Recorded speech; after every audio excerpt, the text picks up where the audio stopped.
प्रधानमंत्री नरेंद्र मोदी ने राजस्थान के भरतपुर में विजय संकल्प सभा को किया संबोधित। राज्य की गहलोत सरकार पर बोला हमला। कहा, पिछले 5 वर्षों में अपराधों का गढ़ बना राजस्थान। कांग्रेस जहां भी आती है वहां आतंकी और दंगाई बेलगाम हो जाते हैं।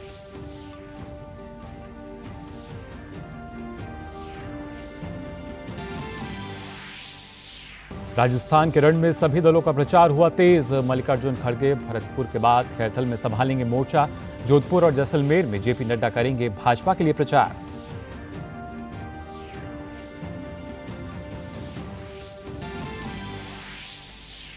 तेलंगाना में आज जारी होगा बीजेपी का संकल्प पत्र। अमित शाह करेंगे वारंगल, नालाकोडा और हैदराबाद में तूफानी रैली। केसीआर और ओवैसी समेत राहुल गांधी ने भी तेज किया प्रचार।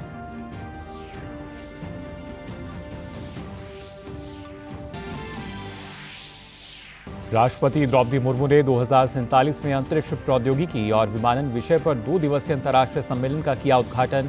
75 वर्षों में अंतरिक्ष प्रौद्योगिकी और विमानन क्षेत्र में भारत की उपलब्धियों, तकनीकी प्रगति को किया जा रहा है प्रदर्शित।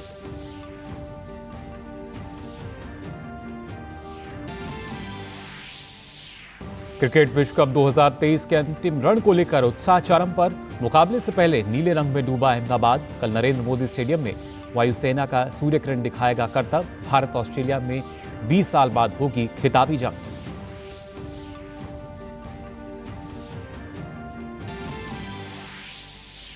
आज बद्रीधाम के कवाट बंद होने के साथ ही होगा इस वर्ष की चारधाम यात्रा का समापन। दोपहर 3:33 पर 6 महीने के लिए बंद होंगे कपाट। शीतकाल में जोशीमठ में विराजमान होंगे भगवान बद्री विशाल।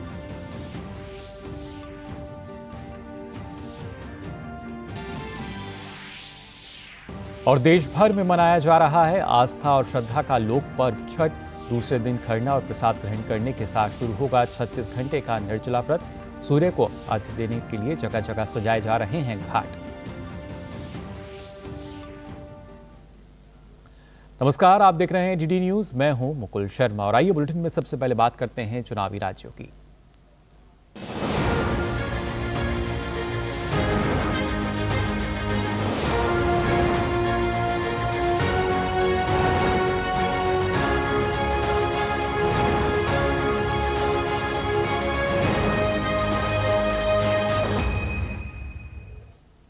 प्रधानमंत्री नरेंद्र मोदी ने राजस्थान के भरतपुर में विजय संकल्प सभा को संबोधित किया।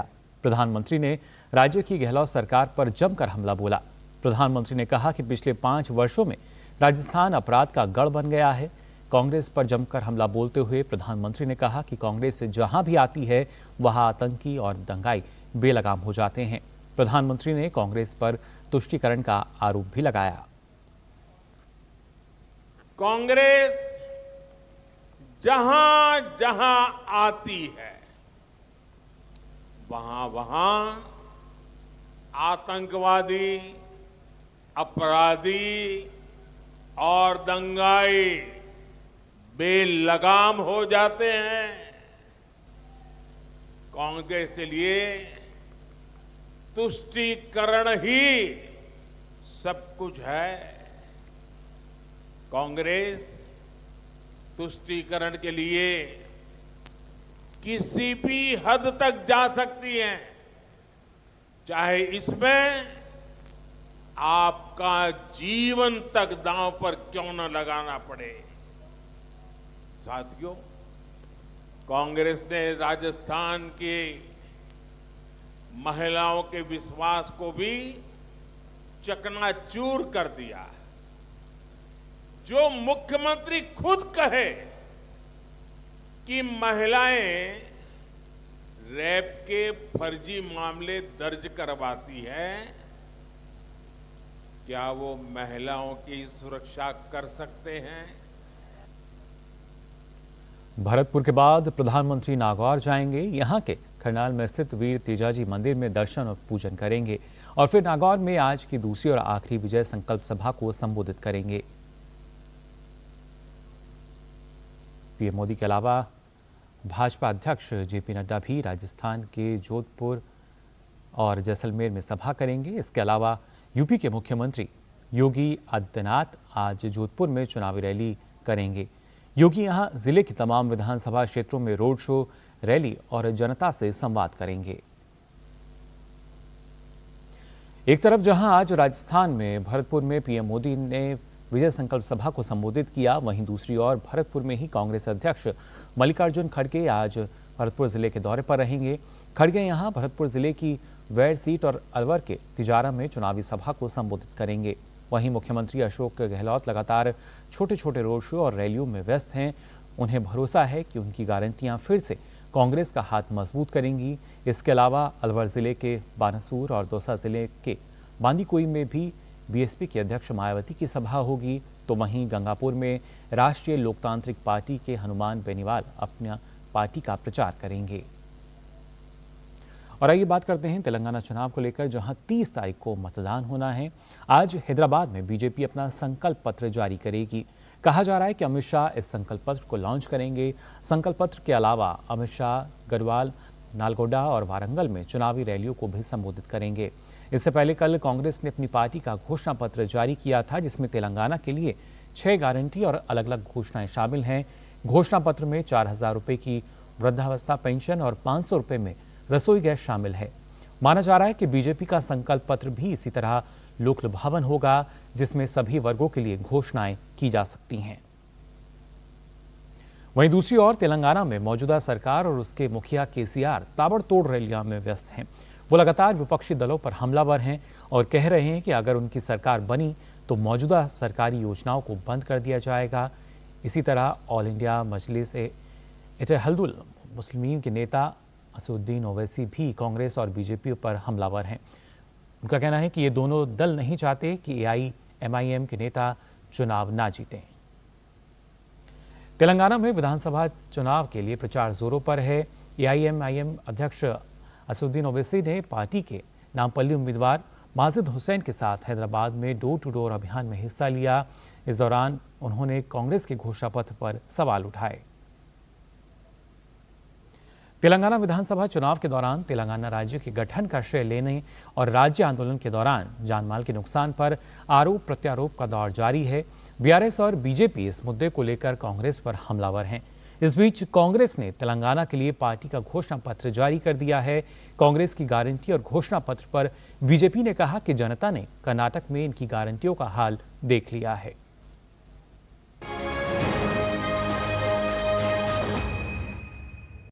कांग्रेस के वरिष्ठ नेता पी चिदंबरम द्वारा तेलंगाना आंदोलन के दौरान हुई जानों के नुकसान के लिए माफी मांगने के बाद तेलंगाना की राजनीति गर्मा गई है। बीआरएस ने कांग्रेस पर हमला तेज कर दिया है।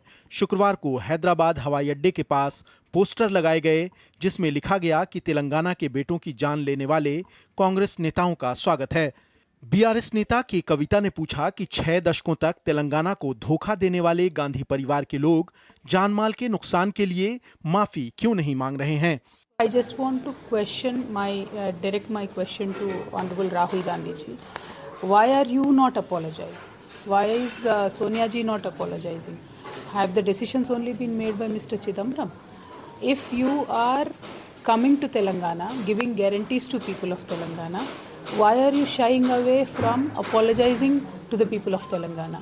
And let me tell you this, even if you apologize 1,000 times, people of Telangana will never forget you or never forgive you.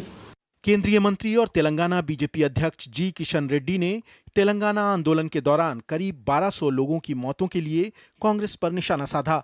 उन्होंने कहा कि कांग्रेस को तेलंगाना की जनता से वोट मांगने का अधिकार नहीं है। लास्ट आंदोलन में 1200 लोग सुसाइड किया है। 1969 में 365 स्टूडेंट्स पुलिस फायरिंग में शहीद हो गया। फिर भी जब तेलंगाना नहीं दिया गया, अगर तेलंगाना का दोषी कोई है वो कांग्रेस पार्टी है, तेलंगाना का दुश्मन कोई है वो कांग्रेस पार्टी है। तेलंगाना के खिलाफ काम किया है, तेलंगाना विकास के लिए काम नहीं किया है, वो कांग्रेस पार्टी है। दरअसल गुरुवार को हैदराबाद में एक प्रेस कॉन्फ्रेंस में पी चिदंबरम ने अलग तेलंगाना राज्य बनाने के लिए हुए आंदोलन के दौरान लोगों की मौत पर दुख जताया था। साथ ही ये भी कहा था कि इसके लिए केंद्र को जिम्मेदार नहीं ठहरा सकते। इस बीच कांग्रेस ने तेलंगाना के लिए घोषणा पत्र जारी कर दिया है। इसमें तेलंगाना के लिए 6 गारंटी और अनेक घोषणाएं हैं। कांग्रेस के घोषणा पत्र में सत्ता में आने पर महिलाओं को 2500 रुपये प्रति माह देने और 500 रुपये में गैस सिलेंडर के साथ साथ सभी घरों में 200 यूनिट मुफ्त बिजली देने का वादा शामिल है। मेरी पार्टी हमेशा जो कहती है वो करके दिखाती है। कांग्रेस तो हमेशा सच के लिए लड़ती है, बोलती है। कांग्रेस की गारंटी और घोषणा पत्र पर बीजेपी ने कहा कि जनता ने कर्नाटक में इनकी गारंटियों का हाल देख लिया है। किए ही नहीं, सिर्फ और सिर्फ एक गारंटी दे सकती कांग्रेस पार्टी ने, ये एक परिवारवाद राजनीति, भ्रष्टाचार राजनीति और तुष्टीकरण के अलावा कुछ गारंटी नहीं दे सकता। जो भी गारंटी दिए लोगों के हित के लिए, ये पूरा तो बकवास है। लोगों तो विश्वास नहीं, क्योंकि कर्नाटक में लोग अस्तबा हो गए, या किसान हो या हमारे बेरोजगार युवा हो। आज 3000 रुपए की बात करें बेरोजगार को, ये एक तक नहीं दिए। इस बीच तेलंगाना में चुनाव प्रचार अब जोर पकड़ रहा है। बीजेपी नेता जी किशन रेड्डी ने नामपल्ली विधानसभा में घर घर जाकर पार्टी उम्मीदवार के समर्थन में वोट मांगा, तो पिनापका में राहुल गांधी ने चुनावी रैली को संबोधित किया और तेलंगाना की केसीआर सरकार पर जमकर निशाना साधा। एआईएमआईएम अध्यक्ष असदुद्दीन ओवैसी ने भी पार्टी उम्मीदवार माजिद हुसैन के समर्थन में हैदराबाद में प्रचार किया। Bureau report, TD news.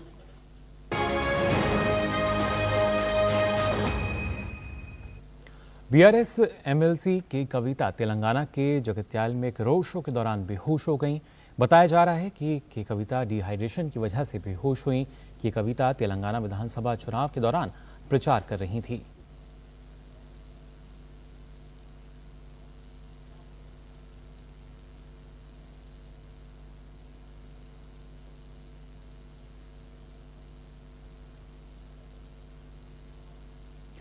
और बुलेटिन में फिलहाल हम यहां रुक रहे हैं एक छोटे से ब्रेक के लिए। आप बने रहिए डीडी न्यूज पर। दादी, आज भी आपकी चाय की दुकान बंद थी? 1 महीने से बीमार हूँ, काम बंद और इलाज का खर्चा अलग। आयुष्मान कार्ड नहीं बनवाया? नाम सुना है, कहाँ बनवाना है, कैसे बनवाना है, इस उम्र में भाग दौड़। कार्ड अभी बन जाएगा। आयुष्मान ऐप पर जाकर अपना या परिवार के सदस्य का नाम लाभार्थी सूची में ढूंढें। आधार, ओटीपी या फेस ऑथ द्वारा ऑथेंटिकेट करें। डिटेल्स भरें। अब मोबाइल से फोटो खींचकर अपलोड करें। बन गया। अब ठीक होकर अपने हाथ की चाय पिला दो। और एक प्रकार से पीएम जय अब गरीबों की जय बन गई है। 5 लाख तक के मुफ्त उपचार की गारंटी, स्वास्थ्य का वरदान आयुष्मान। अब लोन प्रोसेसिंग में इतनी देरी, ये सब ना तुमसे नहीं होगा। लो तुम ही कर लो। देखो तुम बोलो ना। इधर आओ। क्या बात? फाइनेंशियल एसेट्स का प्रमाण देना है, इस वजह से लोन अटका है। देखो, अकाउंट एग्रीगेटर से जुड़ो। अकाउंट एग्रीगेटर बैंक इत्यादि के पास उपलब्ध आपकी वित्तीय जानकारी को आपकी स्पष्ट सहमति से ऋण देने वाली वित्तीय संस्थाओं से साझा करता है। पापा, it was so easy. RBI कहता है, जानकार बनिए, सतर्क रहिए। ब्रेक के बाद आप सभी का एक बार फिर स्वागत डीडी न्यूज पर। खबरों में आइए आगे बढ़ते हैं।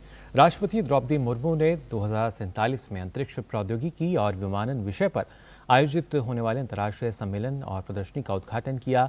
इस सम्मेलन सह प्रदर्शनी का आयोजन एरोनॉटिकल सोसाइटी ऑफ इंडिया की उत्कृष्टता के 75 वर्ष पूरे होने के मौके पर नई दिल्ली के यशोभूमि कन्वेंशन सेंटर में किया जा रहा है।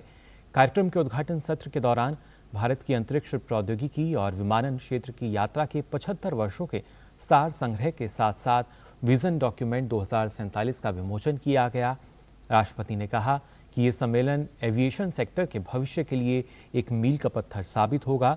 उन्होंने कहा कि चंद्रमा के दक्षिण ध्रुव पर चंद्रयान की लैंडिंग करवाकर भारत ने अपनी क्षमता को प्रदर्शित किया है। साथ ही राष्ट्रपति ने कहा कि एरोनॉटिकल सोसाइटी ने देश के विकास में अहम भूमिका निभाई है। Whether it is the fate of successful completion of the Mars mission or showcasing the end-to-end capability in safe landing and roving near the moon's south pole, a place considered beyond human endeavor, India has proved that it has the willpower, potential and capacity to accomplish what it sets out to achieve. इस दौरान विज्ञान एवं प्रौद्योगिकी राज्य मंत्री doctor Jitendra Singh ने कहा कि पिछले भारत की क्षमताओं में जो क्वांटम जंप हुआ है उसमें रक्षा क्षेत्र भी बढ़ चढ़कर अपनी भूमिका निभा रहा है। The Aeronautical Society of India has worked tirelessly to ensure that not only the aeronautics as a knowledge system grows by leaps and bounds, but it also impacts life of every citizen in a substantial manner. रक्षा राज्य मंत्री अजय भट्ट ने कहा कि रक्षा क्षेत्र में अनुसंधान और नवाचार में निवेश बढ़ाने से उल्लेखनीय प्रगति हुई है। आगे बढ़ते हैं खबरों में। भारत और ऑस्ट्रेलिया के बीच आगामी 20 नवंबर को नई दिल्ली में दूसरी 2+2 रक्षा और विदेश मंत्री स्तरीय वार्ता होने जा रही है। विदेश मंत्रालय द्वारा जारी एक ताज़ा बयान में यह जानकारी दी गई है। इस बैठक में भारत की तरफ से रक्षा मंत्री राजनाथ सिंह और विदेश मंत्री डॉक्टर एस जयशंकर हिस्सा लेंगे। वहीं ऑस्ट्रेलिया की तरफ से उप प्रधानमंत्री व रक्षा मंत्री रिचर्ड माल्स और विदेश मंत्री पेनी वोंग शामिल होंगे। इस मंत्री स्तरीय वार्ता के दौरान रणनीतिक रक्षा और सुरक्षा से जुड़े विभिन्न मुद्दों पर चर्चा होगी। इसके अलावा रक्षा मंत्री राजनाथ सिंह ऑस्ट्रेलियाई उप प्रधानमंत्री रिचर्ड माल्स के साथ एक द्विपक्षीय बैठक भी करेंगे। वहीं विदेश मंत्री एस जयशंकर 21 नवंबर को अपनी समकक्ष विदेश मंत्री वोंग के साथ 4वें विदेश मंत्री फ्रेमवर्क डायलॉग में हिस्सा लेंगे। इससे पहले भारत और ऑस्ट्रेलिया के बीच पहली 2+2 मंत्री स्तरीय वार्ता 11 सितंबर 2021 को आयोजित हुई थी।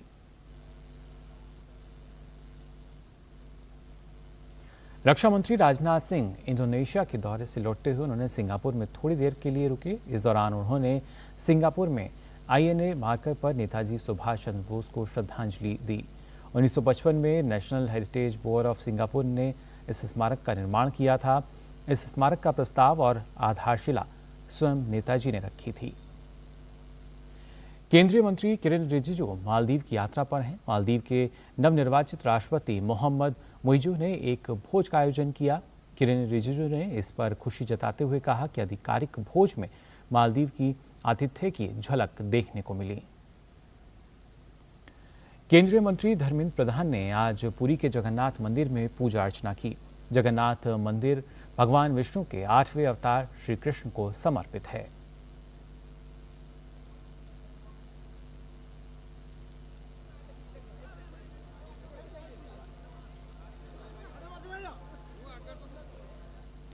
उत्तरकाशी जिले में सिलक्यारा से डंडाल गांव के बीच निर्माणाधीन सुरंग में हुए हादसे में फंसे 40 मजदूरों को निकालने के प्रयास मिशन मोड पर जारी हैं। इस बीच आज प्रधानमंत्री कार्यालय के उप सचिव मंगेश गिल्डियाल ने दुर्घटनास्थल का निरीक्षण किया। उन्होंने यहां हो रहे राहत और बचाव कार्यों की समीक्षा की। इस बीच अमेरिका की ऑगर मशीन की बेरिंग खराब होने के बाद रेस्क्यू ऑपरेशन को रोकना पड़ा। बताया जा रहा है कि 25 मीटर तक ड्रिलिंग के बाद मशीन किसी मेटलिक चीज से टकरा गई थी, जिसके बाद ड्रिलिंग को रोका गया है।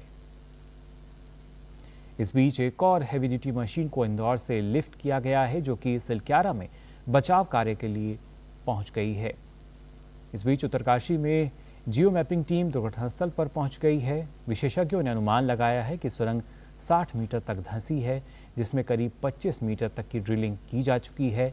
रेस्क्यू ऑपरेशन पर PMO, गृह मंत्रालय और उत्तराखंड CM पुष्कर सिंह धामी नजर बनाए हुए हैं। झारखंड के गिरिडीह में एक सड़क हादसे में 5 लोगों की मौत हो गई। कार के एक पेड़ से टकराने से यह सड़क हादसा हुआ। हादसे के बाद घायलों को अस्पताल में भर्ती कराया गया है। स्थानीय पुलिस के मुताबिक हादसे के समय ये लोग एक शादी समारोह में शामिल होकर लौट रहे थे। बात करते हैं दिल्ली NCR की, जहां लगातार बिगड़ती हवा की स्थिति को देखते हुए NGT यानी राष्ट्रीय हरित अधिकरण ने दिल्ली, पंजाब समेत 10 राज्यों और विभिन्न एजेंसियों से जवाब तलब किया है। NGT ने कहा है कि जिन राज्यों में वायु गुणवत्ता सूचकांक खराब हुआ है, वहां तत्काल उपचारात्मक कदम उठाने के उसके पहल के निर्देश का पूरी तरह से पालन नहीं किया गया। NGT ने अधिकारियों को आगामी 23 नवंबर को वायु गुणवत्ता में सुधार के लिए कार्रवाई का ब्यौरा पेश करने को कहा है। और इसी के साथ ही बुलेटिन में हम यहां रुक रहे हैं। एक और छोटे से ब्रेक के लिए आप बने रहिए DD न्यूज पर। सिर्फ 4 दीवारों का मतलब घर नहीं होता। घर तो अपनों से बनता है, अपनों के सपनों से बनता है। हम तो बस आपका साथ निभाते हैं। आप ही तो हैं जो मकान को घर बनाते हैं। SBI होम लोन्स, मकान को घर बनाने के सफर में हमेशा आपका हमसफर। ब्रेक के बाद आप सभी का एक बार फिर स्वागत DD न्यूज पर। खबरों के सिलसिले में आगे बढ़ते हैं। श्री बद्रीनाथ धाम के कपाट आज शीतकाल के लिए बंद कर दिए जाएंगे। इसके साथ ही साल की चारधाम यात्रा समाप्त हो जाएगी। श्री बद्रीनाथ धाम को 15 क्विंटल गेंदे की फूलों से सजाया गया है। श्री बद्रीनाथ धाम के कपाट बंद होने की प्रक्रिया के तहत पंच पूजा 14 नवंबर से शुरू हो गई थी। सूर्य की उपासना के महापर्व छठ का आज दूसरा दिन है। आज खरना का प्रसाद ग्रहण करने के बाद महिलाएं 36 घंटे का निर्जला व्रत शुरू करेंगी। छठ की रौनक देश भर में बिखर गई है। पूरा माहौल भक्ति में सरोवर है। आज खरना का प्रसाद दूसरे लोगों में भी बांटा जाएगा। खरना के लिए गुड़ और चावल से खीर बनती है। अब कल रविवार को निर्जला व्रत रखकर अगस्त्यचलगामी सूर्य को अर्घ्य देंगी और सोमवार को उगते हुए सूर्य को अर्घ्य देकर संतान और परिवार के लिए मंगल की कामना करेंगी। 4 दिवसीय ये पर्व कल नहाय खाए के साथ शुरू हुआ है। और आइए बात करते हैं विकसित भारत संकल्प यात्रा की।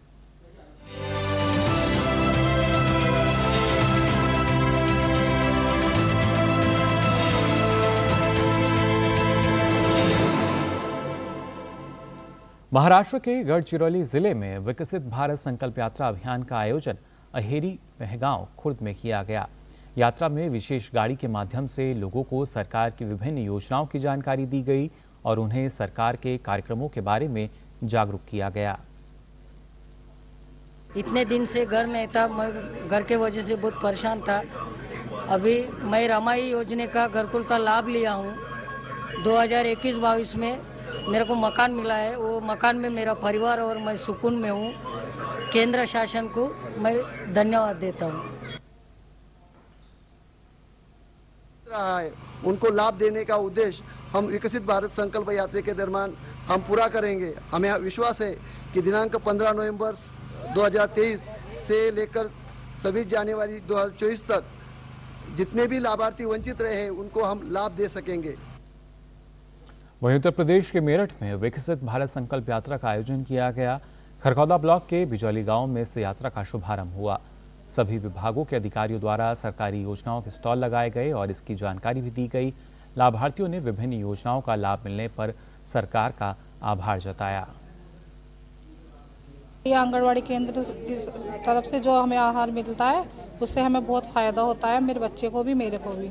और जब से लगातार हमारे सुई भी लगते हैं उसमें और खाने के लिए आहार सूखा पोषण भी मिलता है। अब मेरी बेटी हुई है 5 साल की हो गई, उसके भी पूरे इंजेक्शन लग चुके हैं और खाने के लिए सूखा वो मिलता है। सरकार का बहुत बहुत धन्यवाद करती हूँ।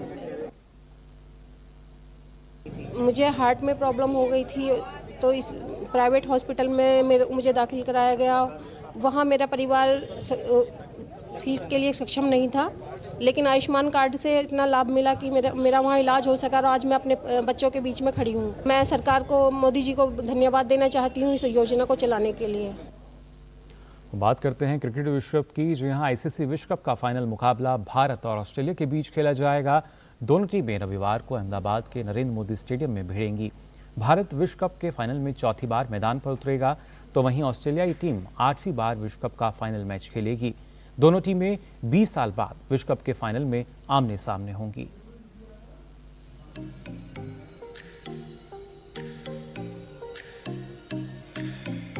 ICC क्रिकेट विश्व कप अब अपने आखिरी पड़ाव में पहुंच गया है। टूर्नामेंट का फाइनल मुकाबला भारत और ऑस्ट्रेलिया के बीच अहमदाबाद के नरेंद्र मोदी स्टेडियम में रविवार को खेला जाएगा। दोनों टीमें 20 साल बाद विश्व कप के फाइनल में आमने सामने होंगी। मौजूदा विश्व कप के सेमीफाइनल में न्यूजीलैंड को हराकर 12 साल बाद फाइनल में पहुंची टीम इंडिया का सफर इस विश्व कप में शानदार रहा है। भारतीय टीम इस टूर्नामेंट के लीग चरण में सभी 9 मुकाबलों में जीत दर्ज करते हुए सेमीफाइनल में पहुंची है। इसके बाद भारत ने सेमीफाइनल मुकाबले में न्यूजीलैंड को 70 रन से हराकर चौथी बार विश्व कप के फाइनल मुकाबले में प्रवेश किया।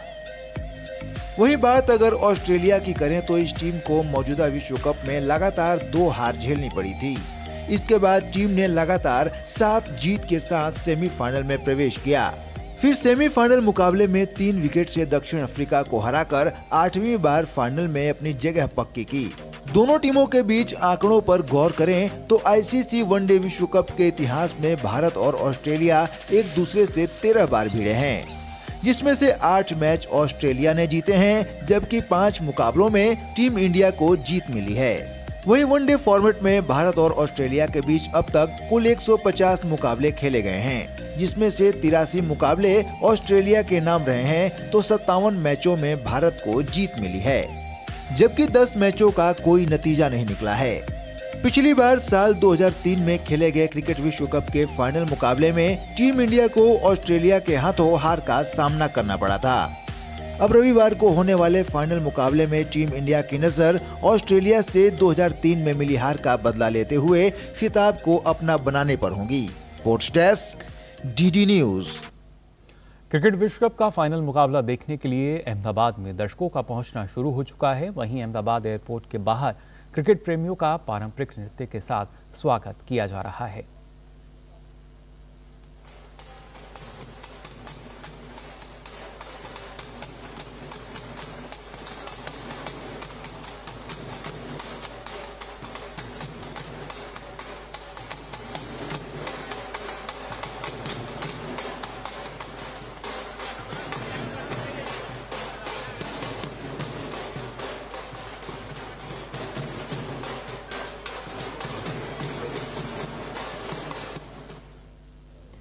तो फिलहाल के लिए इस बुलेटिन में बस इतना ही, लेकिन देश और दुनिया की तमाम खबरों का सिलसिला लगातार जारी रहेगा डीडी न्यूज पर। मुझे दीजिए अनुमति। नमस्कार।